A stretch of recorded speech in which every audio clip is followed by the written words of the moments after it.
Imaginez, vous êtes tranquillement installé sur un banc d'amphithéâtre de la fac. Aujourd'hui, c'est cours de chimie. En plein milieu du cours, votre prof sort, comme ça, que les gays devraient être crucifiés en pleine rue, et ça ne semble déranger personne. Enfin, personne, sauf vous, ça vous dérange beaucoup. En fait, ça vous dérange suffisamment pour que vous décidiez d'interrompre le cours et de dire au professeur. Monumentale erreur. Le simple fait d'avoir exprimé votre désaccord avec votre prof va vous coûter cher. Peu après, la police vient vous cueillir en pleine nuit pour vous jeter en prison. Prison où vous allez subir de la torture, aussi bien physique que psychologique. Un mois plus tard, vous êtes libéré à condition de payer une amende d'environ 2 mois de salaire pour diffusion de valeurs immorales et de pensées anormales qui provoquent et troublent la paix publique et la sécurité nationale. Rien que ça. Maintenant, jouons à un petit jeu rigolo. À partir de cette histoire, êtes-vous capable de me dire où ça se passe ? Certains auront peut-être envie de placer cette histoire en Océania, sous le régime de Langsoc, dans le roman 1984 de George Orwell. Alors oui, ça pourrait. Mais perdu, cette histoire n'est pas tirée d'une fiction. D'autres diront alors, facile, ça se passe en Allemagne dans les années 40. Et non. Enfin, si, peut-être, ça a dû arriver aussi. Mais ce n'est toujours pas le cas pour l'histoire que je vais vous raconter aujourd'hui. Malheureusement, cette histoire est non seulement très récente, mais en plus, elle n'est toujours pas arrivée à sa conclusion. Cette histoire, c'est l'histoire vraie de Shérif Gabber.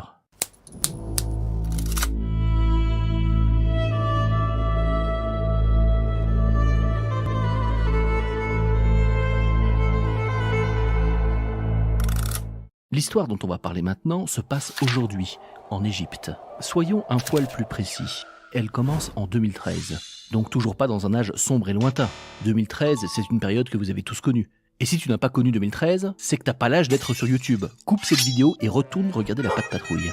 Bref, nous sommes quelque part après la rentrée 2013. Shérif Gabber, tout juste âgé de 20 ans, est donc étudiant à l'université du Canal de Suez à Ismaïlia. Alors que Shérif suit un cours de chimie, il a un échange avec son professeur qui qualifie l'homosexualité de péché et qui affirme que les gays devraient être crucifiés dans la rue. Mais pas un échange à la fin du cours ou dans le couloir. Non, un échange devant tout l'amphithéâtre, un amphithéâtre rempli d'étudiants musulmans. Alors là, reconnaissons que même si on est tous d'accord avec lui, avec Shérif Gabber, pas le prof, calmez-vous. Bref, si on est tous d'accord pour dire qu'il a eu raison de tenir tête à son prof, combien aurions-nous été à sa place à oser prendre la parole ?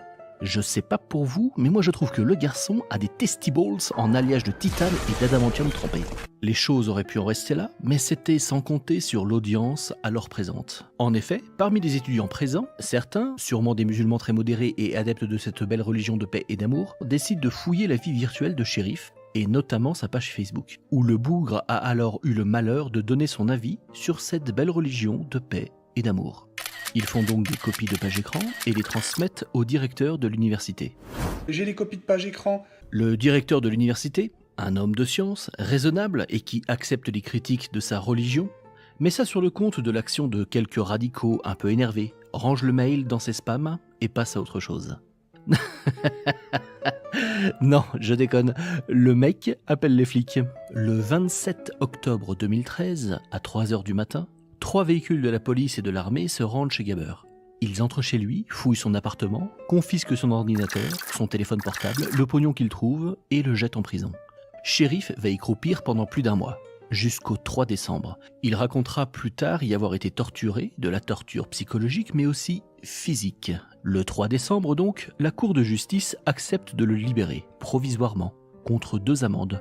Une pour outrage à la religion et une autre pour diffusion de valeurs immorales et de pensées anormales qui provoquent et troublent la paix publique et la sécurité nationale en Égypte. Prenez juste 1 minute pour penser à cet intitulé. Rassurez-moi, je suis pas le seul à avoir l'impression que ça sort d'un film ultra cliché sur une dystopie fasciste, Sérieux, vous mettez ça dans 1984, c'est cohérent avec le roman, quoi. Et pourtant, c'est bien réel. Et ça se passe aujourd'hui, de l'autre côté de la Méditerranée. Bref, pour sortir de tôle, Shérif doit allonger 7500 livres égyptiennes, soit, si vous préférez, l'équivalent de 2 SMIC.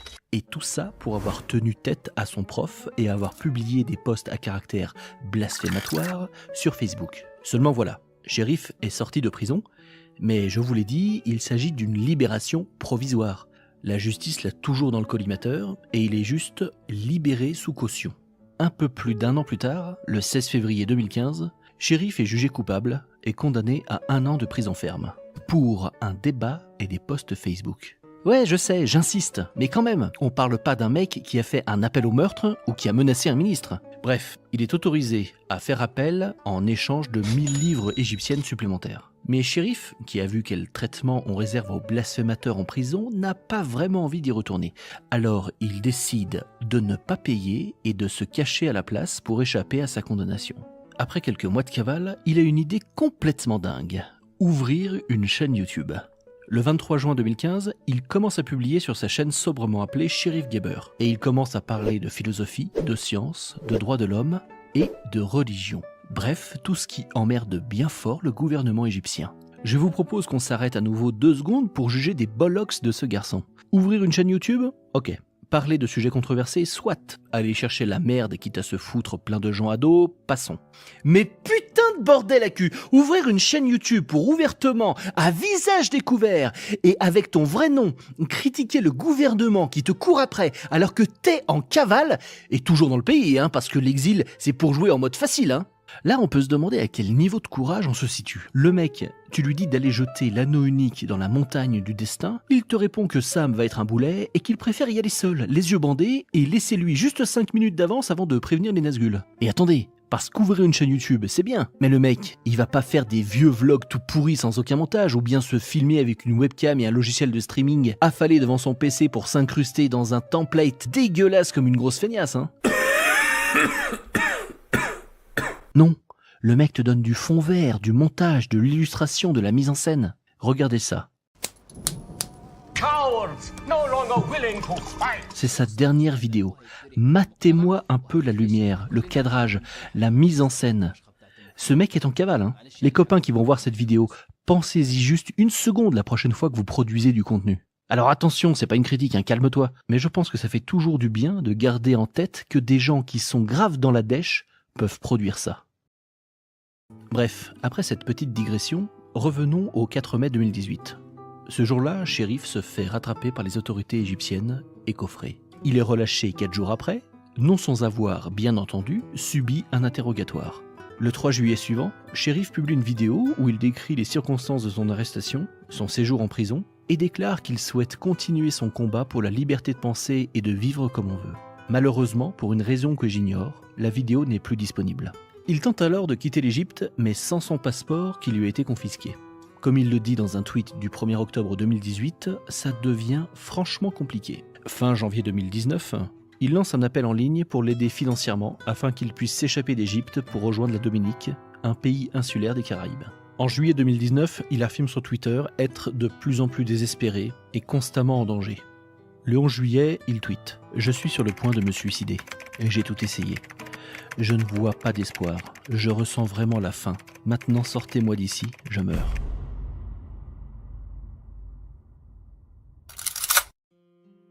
À la suite de son appel aux dons, de nombreuses personnalités se sont manifestées, notamment en Allemagne autour de Mina Hadi, militante des droits de l'homme et présidente du Conseil central des ex-musulmans, qui a publié une vidéo où elle souligne la situation dramatique dans laquelle Cherif Gabber se trouve. Elle y appelle au soutien des viewers et y demande l'aide du gouvernement fédéral pour permettre à Cherif Gabber de vivre libre et en sécurité. Mais le gouvernement allemand ne donnera aucune réponse. Aujourd'hui, nous sommes en 2024.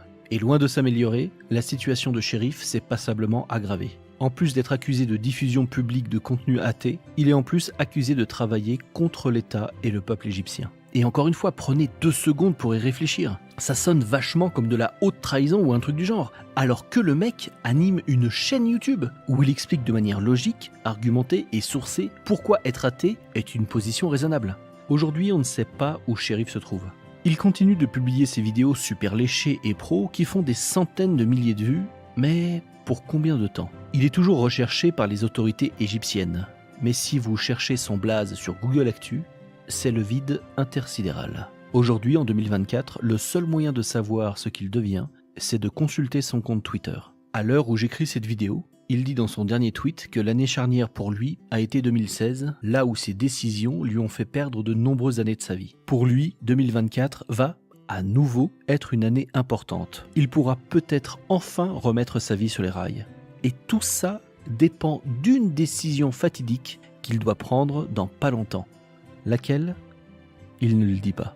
Voilà, en 2024, ce qui peut vous arriver à 4 heures de vol de Paris si vous avez le malheur de dire que Dieu n'existe pas. Maintenant que cette vidéo est terminée, vous allez en regarder une autre, puis une autre, ou bien fermer YouTube et faire toute autre chose, et ne plus trop y penser. Et c'est normal. Vous vous êtes ému du sort d'un jeune Égyptien pendant quelques minutes, et maintenant vous allez retourner à votre quotidien. Rien de plus humain. Ne vous jugez pas. Maintenant que je vous ai raconté cette histoire, je ne vous demande pas de monter sur les barricades, de l'inonder de dons ou que sais-je. Par contre, j'aimerais vraiment que vous fassiez un truc. Gardez juste son histoire dans un coin de la tête, et repensez-y juste quand vous entendez